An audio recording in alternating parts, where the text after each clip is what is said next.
is becoming one of the best discussions that we can have around community and industry and how we progress and move forward together. So my hat's off to the Chamber and to all the work that Lydia is doing. I don't know where Lydia is, but she deserves a big round of applause. She's probably back there in that dark hole that you see behind me. Once you get in there, it's pretty dark. Anyway, it's a pleasure for me to be here this morning, and I looked at the lineup and I saw Yvonne Jones, Andrew Parsons, Lisa Dempster, Belinda Adams, Jordan Brown, Ron Barron, and I said, well, this is a real buffet for you crowd this morning, right, of politicians. So I wanted to start by reminding you that myself and Andrew Parsons are retiring. So if you have questions, direct it to the rest of them that are on the panel, okay? So we get that out of the way the first thing, and then we can get started. Seriously, it's a pleasure to be here at MINEx, and we have all learned in the last number of years through the hard work of many in this community that this is a key forum for us in this region. It brings together the industry leaders, government representatives, Indigenous partners, and many businesses and companies from across Canada that enjoy working and partnering with us here in Labrador. I'm very proud to represent this region because it plays such a vital role in the whole Canadian economy, mineral development, and in the economic future, not just for us as a province, but for us as a country. That's why the Government of Canada has been steadfast in our support and our commitment to the mining sector, especially in resource-rich regions like Labrador. Our collaboration with mining companies and with Indigenous governments and communities have been crucial in advancing exploration work, extraction, and the innovation in critical minerals. We know that critical minerals is at the heart of global economic and technological transformation. We are seeing it every single day and very up close in this community. With the growing demand for nickel, copper, cobalt, iron ore, manganese, and rare earth elements, Labrador stands as the key player in the international supply chain. These minerals are essential to green technologies, electric vehicle production, clean energy, and to our national security as a country. The critical mineral strategy that we announced back a few years ago was also backed with $4 billion in investment, and it was designed to position our country as a global supplier in source minerals. Labrador, with its vast and high-quality mineral deposits, is benefiting significantly from these initiatives and investments in geological mapping, in infrastructure, and regulatory efficiencies that have created an environment where companies can expand their operations while maintaining their environmental and social responsibility to the regions in which they work. Thank you so much, Yvonne. And on behalf of certainly Newfoundland and Labrador's mineral resources sector, we really want to thank you for your many years of public service. You've been an ambassador, certainly to the province, but in addition for all of the projects you've supported in Labrador, so thank you.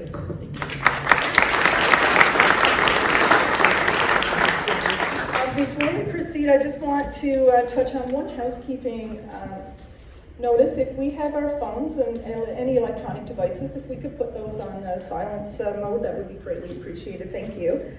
Our next speaker for this morning is Minister Andrew Parsons, Minister of Industry, Energy and Technology.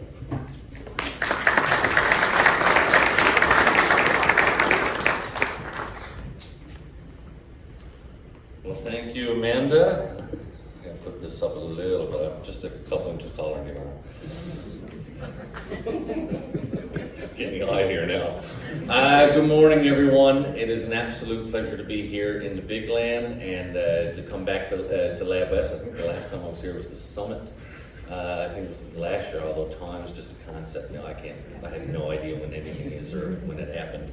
Now I'm going to start off by apologizing because they wrote up this really nice speech and I'm not even going to look at it. It's just bored the hell out of me, and you're going to hear most of what's my speech from the actual people doing the work. So I'm going to save you the trouble of letting you hear it directly from the source, rather than hearing it from me. But I did make some notes, so I'm just going to hit a couple points before I hit the road. But you had to again. I apologize. Like it's my speech is a bit like Canada's goaltending in the third period. It's a bit of a mess. So I apologize if I'm going all over the place here. The first thing, though, I would be remiss if I didn't mention, the person that preceded me here, Yvonne, who is not just a colleague but a good friend. And she's a tough act to follow in just about everything she does. And she mentioned that, that we're retiring, and I think about, I've got about almost 14 years in, and I feel like I'm the veteran down in the house now. I'm one of the longest served ones besides Eddie Joyce, who was there since the bicentennial sometime. And I would say that to Eddie's face. But Yvonne has been doing this twice as long. And God damn it, she still looks younger than me too. But I gotta tell you, it's a slog. It's a grind, is what politics can be. Because especially when you're an MHA, and I'm looking at a bunch of politicians in the front, it's a grind when you have to travel back and forth and to do these things and you have family and everything else. So the fact that I feel like I've been doing it a long time, and I look at someone like Yvonne who's been doing it twice as long, to Ottawa, to St. John's, all over the world, and doing it with class, and doing it with energy, and doing it with passion. I'm just absolutely in awe of her, and it's certainly going to be big shoes that had to be filled. So, congratulations.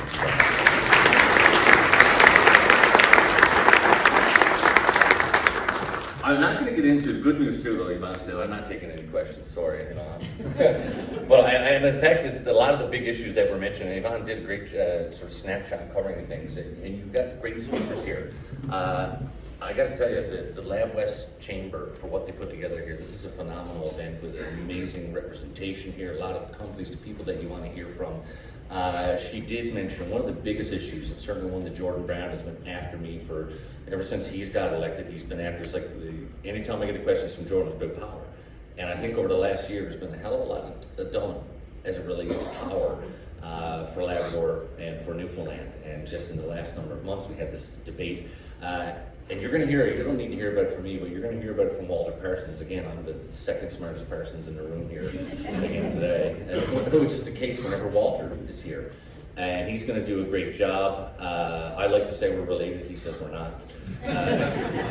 But I will say this, and I don't think it always gets the recognition that it deserves, but we went through 4 days, which is essentially almost like a month of sitting in the House. And for the first time I've ever seen, we had witnesses there on the floor of the House, hours every day, answering questions. And I've never been a part of any debate like that on any issue in the history of this province. So I do think what we did there in the first week of January was important. And people say, oh, there's no transparency. That is the biggest load of baloney I've ever heard. We sat there with the architects of the deal, Jennifer, Walter, the consultants, the power advisories, extremely smart people who have a reputation to uphold. And they sat and answered every single question that was put to them. So I'd say, look, we're all on the same page here. We all want to make sure that this is the best deal for the province. But I'd like to think that we did a process there that worked for the best interest of the province in terms of asking questions. Just a few things. I think my job, and again, the companies will talk about what they do. My job as the minister for this department is to simply to advocate and fight for the industry of this province every single day. And that's what I do, and that's what I'll continue to do, and that's what I have been doing. And part of that is listening to the people that actually work in the industry. So getting up here yesterday, meeting with a bunch of people yesterday, that's what is important. That also includes travel. Going to places, and again, it's amazing sometimes, we were talking about this yesterday, we actually get criticized for going to places to talk to people that might want to invest in this province. And it's funny that people say it's almost glamorous, traveling. Like, when you cram this 6'3", 240-pound body into seat 18C on Air Canada Rouge, I can tell you, there's nothing glamorous about it. We do it because we have to, but we do it because it's the right thing to do. And so again, I have no apologies to sometimes people criticize and say, why are you doing this or that? I'll tell you one trip. Since the last time I was up here, we actually went to Japan. And I don't think it's a coincidence that after that trip where we met with Mitsubishi, we met with a number of companies, one company we met with was Nippon Steel. And less than a year later, they've invested $250 million here in Labrador. There it is. Now, I don't take any credit for that. The credit goes to Champion, the credit goes to Nippon. But the fact is we went over because our job is to continue to talk to anybody that will listen, that we are open for business, that we are open for investment. And aside from the uncertainty that's out there, which we can do nothing, but we can't help the fact that things are tumultuous. I'm not going to get into a whole Trump bashing thing here, but that's the reality, is that I always think there's a silver lining. The same way that when the pandemic came, it gave us ways to be resilient and to persevere and try to do things differently to continue to prosper. This is the same thing now. This has given us a chance to recognize that we have things we can work on here in the province and here in Canada. We can work on our supply chains. We can work on doing things without relying on other parties. I also think that there's going to be a recognition soon, though, for many people in the States that they need us just as much as we need them. And in fact, I'm leaving. If you see me walking out here, I'm actually flying out to the States today. I apologize for leaving early, but my job is to go and tell people, because a lot of people don't recognize that they may not have heard always of Labrador. They may not have heard of the different companies, but they rely on you, and they don't even know it. And that's my job, is to continue to go out and talk about that and let them know that there's a bright future here, an extremely bright future here, and that they will be a part of it. But we do require collaboration and friendship and diplomacy as we get through these times.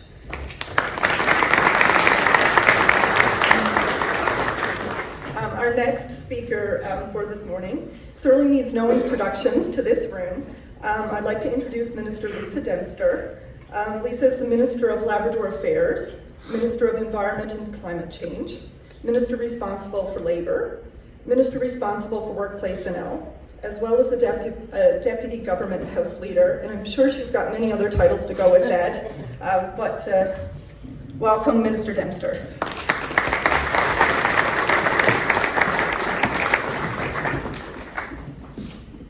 Thank you, Amanda. Good morning, everyone. It's nice to see a good number out.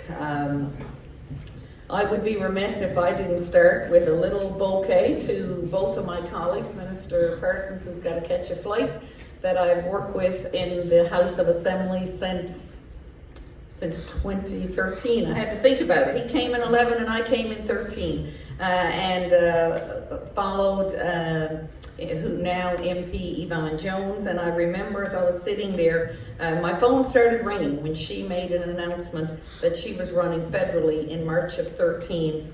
And I called her up and said, I'm getting a lot of calls to run. What's the job really like? And she said, and I don't know if she remembers, you can experience your highest high and your lowest low on the same day before lunch. And I've experienced that many times since.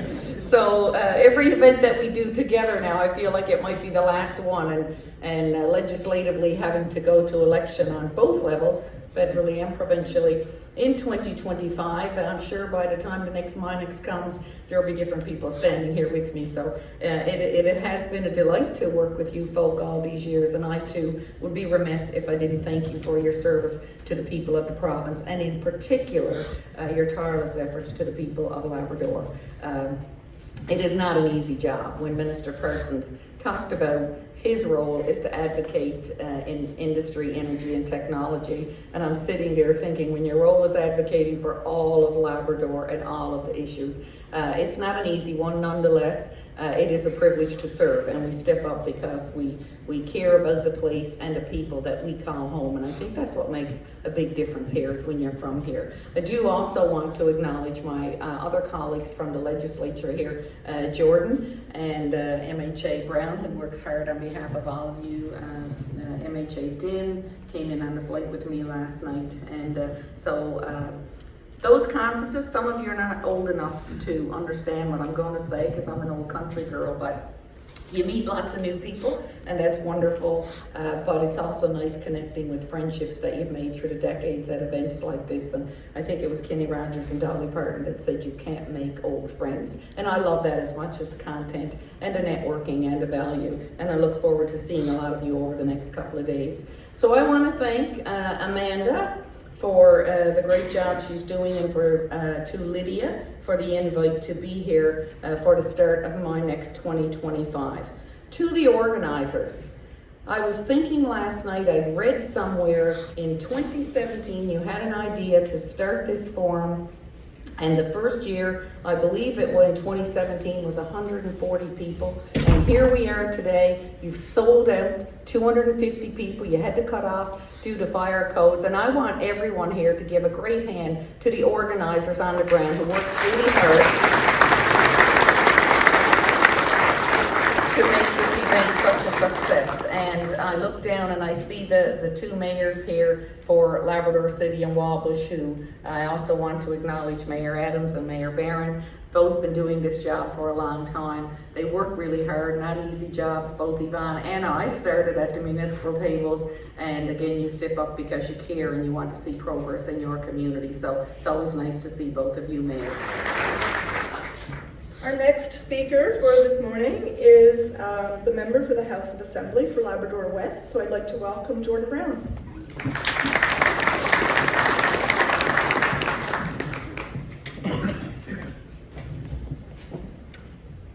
Now, I guess most people here who's in the room know me. I'm from here. This is my home, and I want to thank you and welcome you all to Labrador West. It's always a pleasure to get up here and talk about my home, Labrador West, and the mining industry that not only that I worked in, but I grew up around. So, you know, every day, every conversation at home, everything that it revolves some sort of digging of a hole or something like that.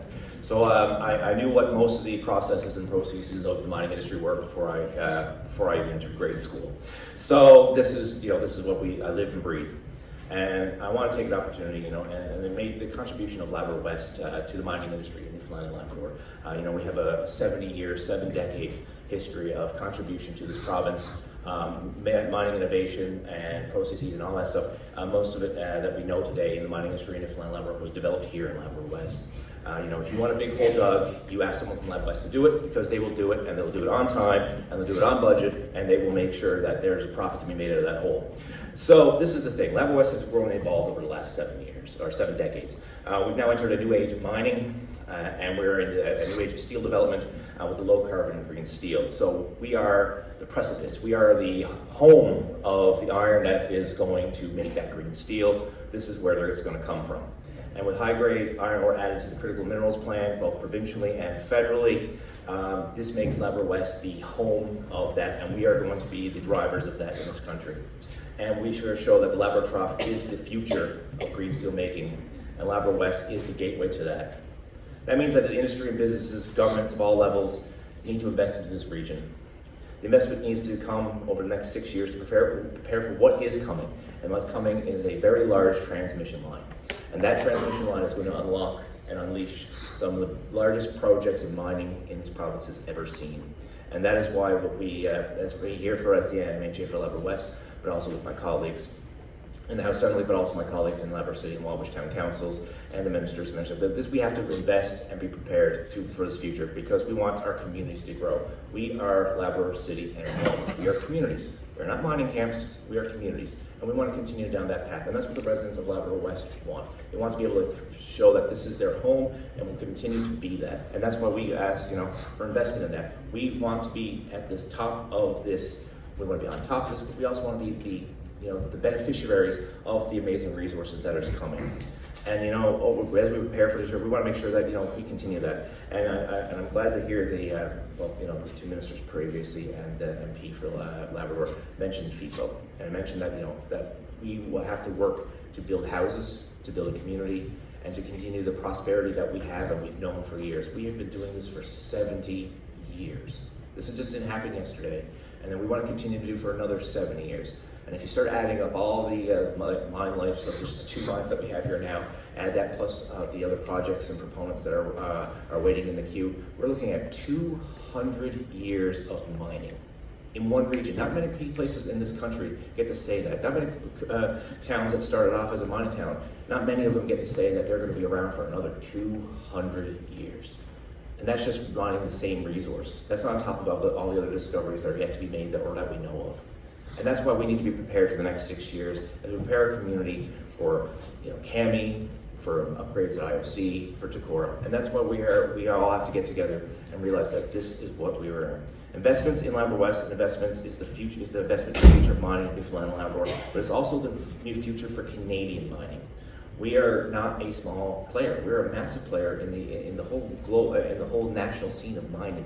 And we sometimes forget that, being here in Labrador, we're a little bit isolated, we're a bit out of the way, but at the end of the day, we are a major player in mining in Canada, and we cannot forget that. And also, that's why we have to remind, federal government colleagues and partners, and no matter what the stripe is in Ottawa, remind them that, we are part of the game, we're a community, and we're here, and we are constantly on the top of innovation and technology and anything when it comes to mining. You just add, we may not see it every day or we might know it every day, but if you talk to, the Rio Tintos and the Takoras and all that, some of the technology and equipment that they're testing and using and stuff out there, sometimes we're the first in the country to use it or to do the processes.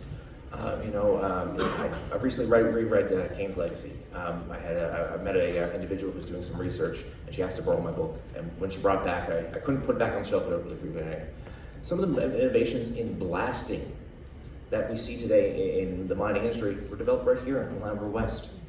We are a key innovator and a key component of when it comes to mining and technology, and we have to grasp that. But that's also a part of the fact that we are a community and not just a camp. It's because people live here, work here, and live and breathe the mining industry, and they're able to develop and continue to innovate here. So that's why we need to continue to make sure that our community is strong. That includes our campuses for our CNA, that includes our relationships with Memorial University, and our relationships with the mining industry, so that we continue to be number one when it comes to mining, not only in Newfoundland and Labrador, but number one in the country. We're happy to share our resources and our knowledge with the world, but we are not at the expense of our community identity. We are Labrador City and Wabush. We are LabWest. We will continue to be LabWest, and we'll continue to be the pillar of mining and excellence, and we'll continue to be a pillar of community as well. We are very famous here in LabWest for our outdoor recreation. We're very famous in our contribution to sport and energy, our sport, and that we are very proud of what we do here in our community with our young people, everything like that, and we want to continue that. But once we grow and become a part of more than just mining, when it comes to that, we also want to be part of the rest of the province when it comes to access to travel, access to healthcare, access to housing, access to things for seniors. We want to be a part of the province, but this is a thing. We need to make sure that we have the resources and the ability to do so. So once again, we are a community, but because we're a community, that's what makes us so great at what we do here in the mining industry. I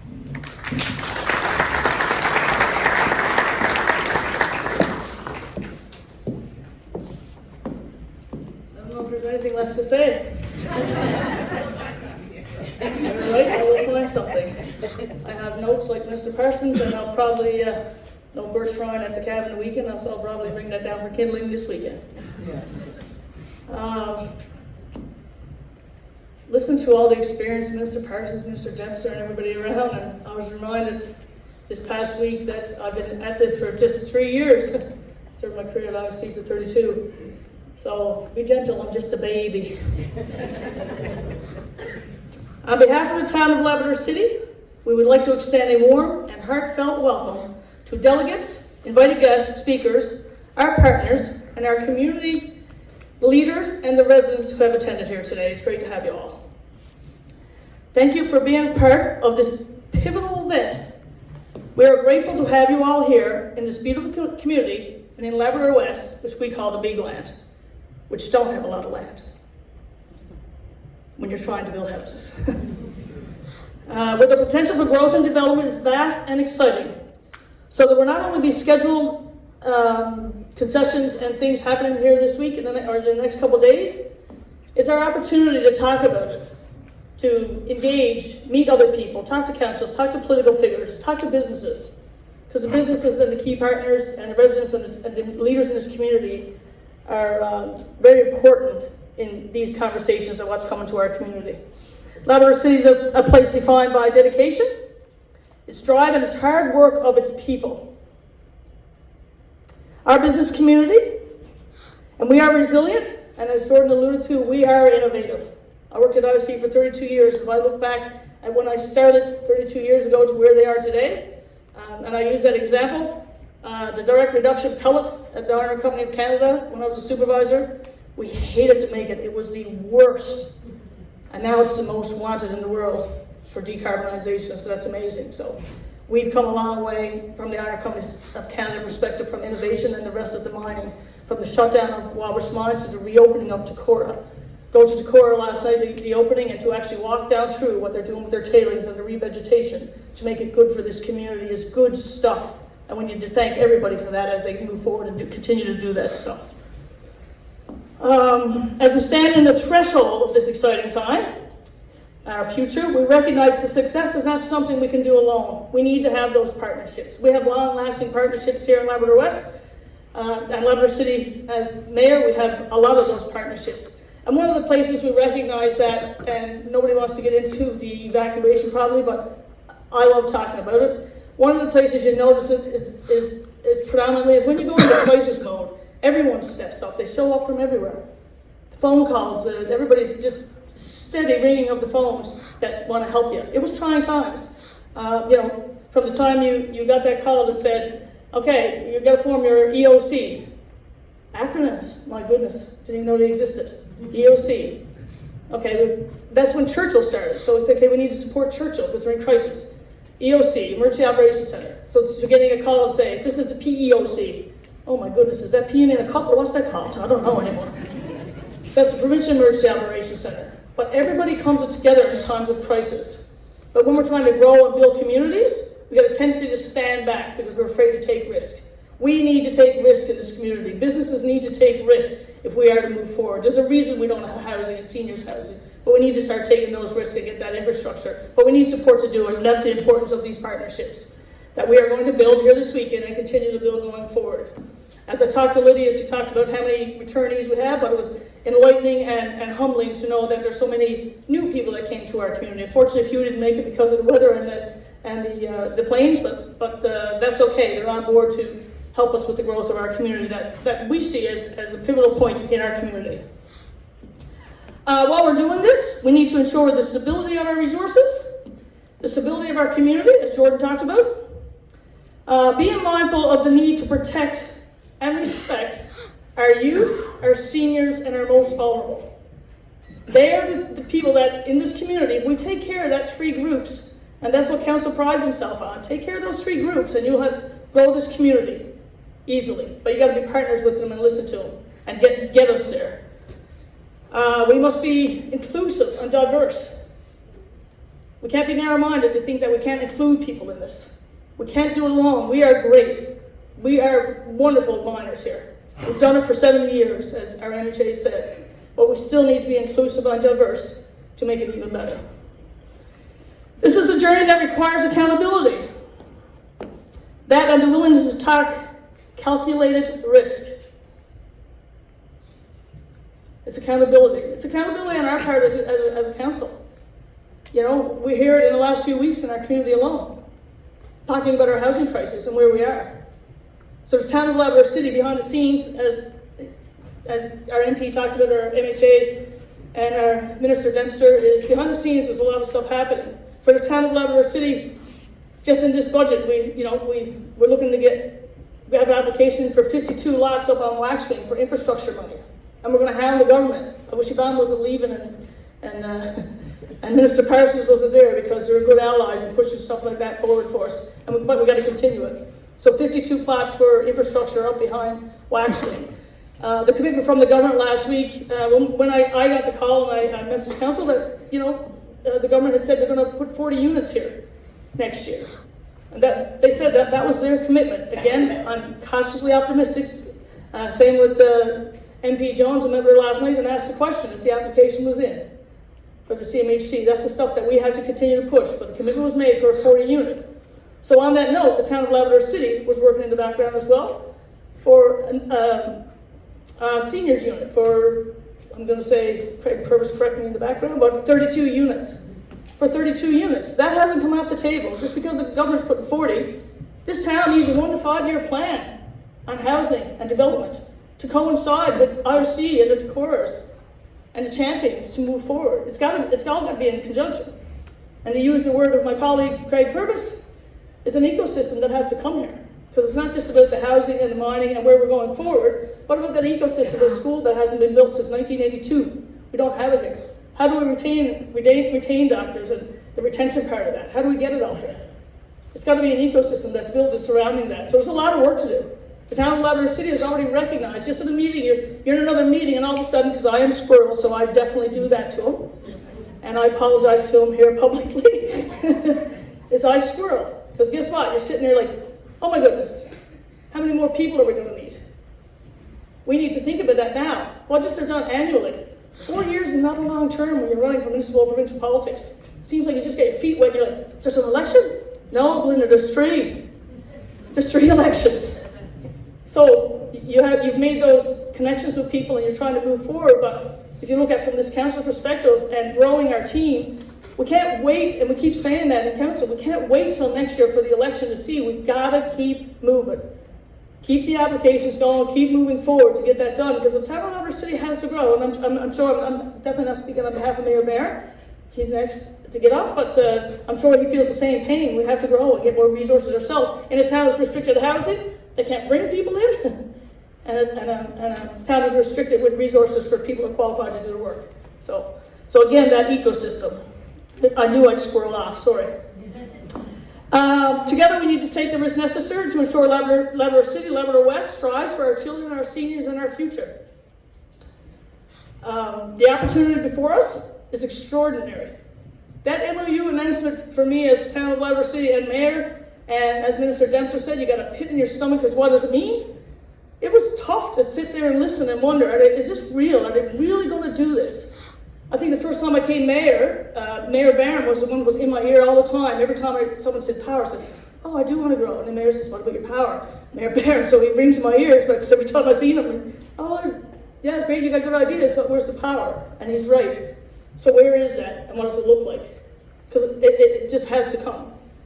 It has to come. So we got the opportunity for power, and it's coming through, and we have to take advantage of that, but we also have to make sure that we are Labrador West gets what they deserve in partnership in the next year when that's all negotiated. We have to make sure that we can't be left out.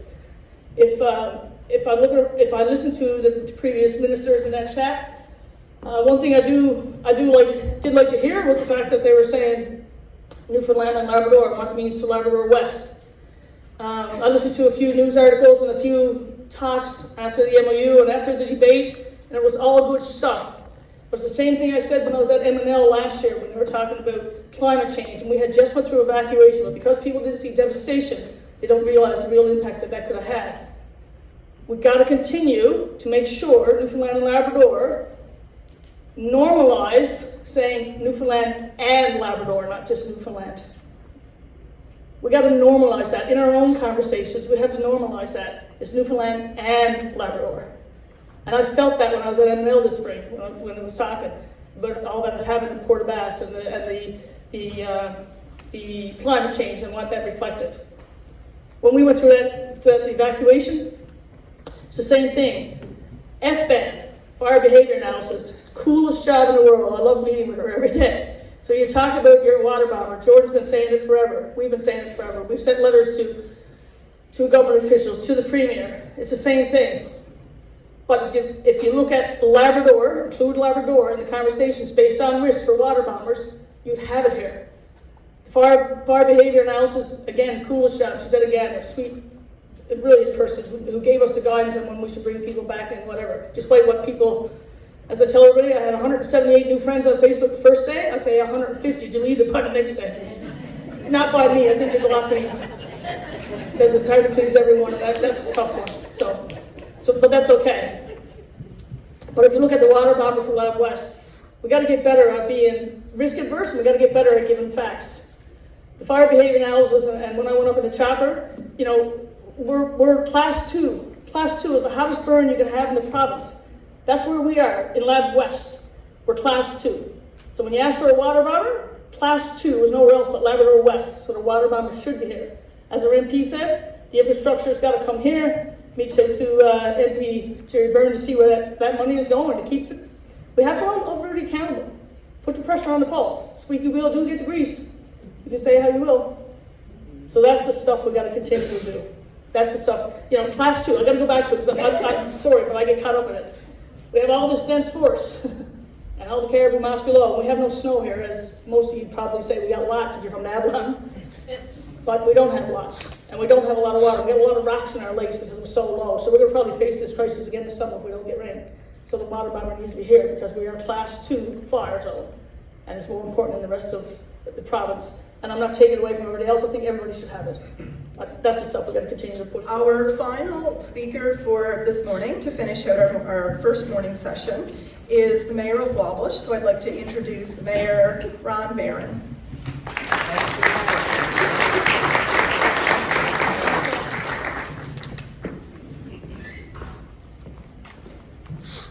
Yvonne just said that to save the best for last. I don't know if that's true or not.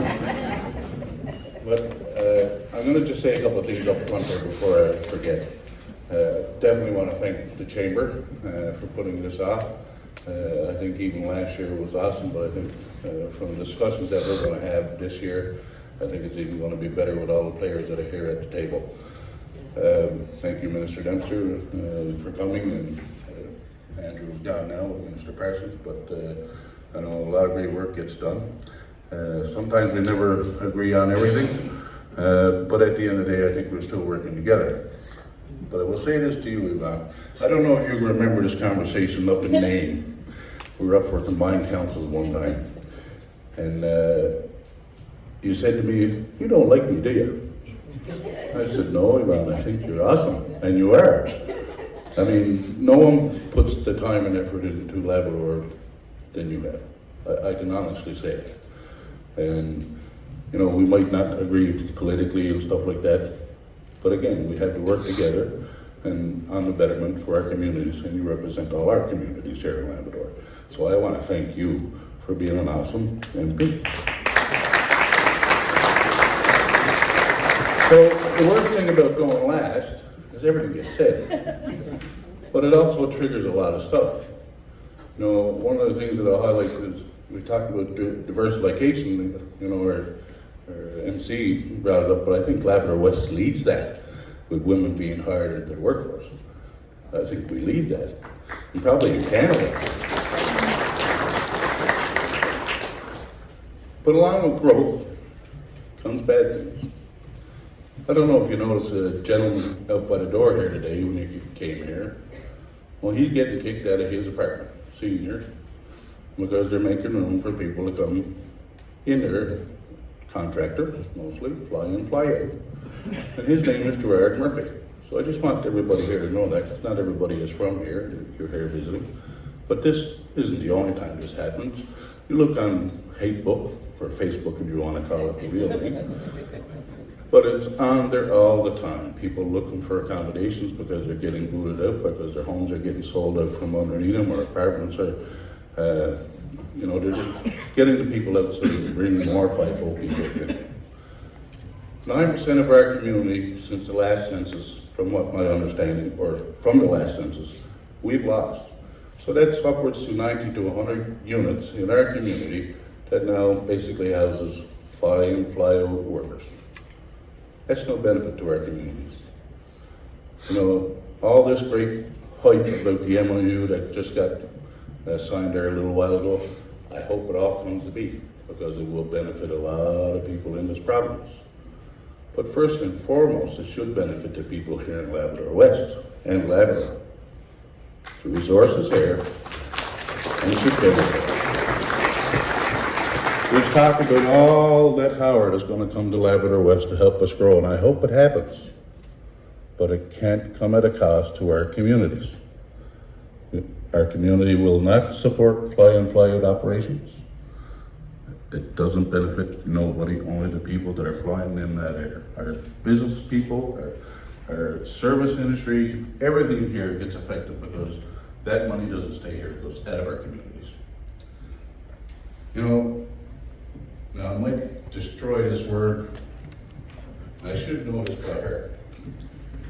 But if you enter the town of Wabush, there's a sign that says Terra Pro Redimur. Now that's Latin, I don't know if I just slaughtered that or not, but it says, from the earth we prosper. And we have prospered pretty well for the last 70 years. But if you've seen what's happened to our community in the last 12, 14 years, it's not a good thing.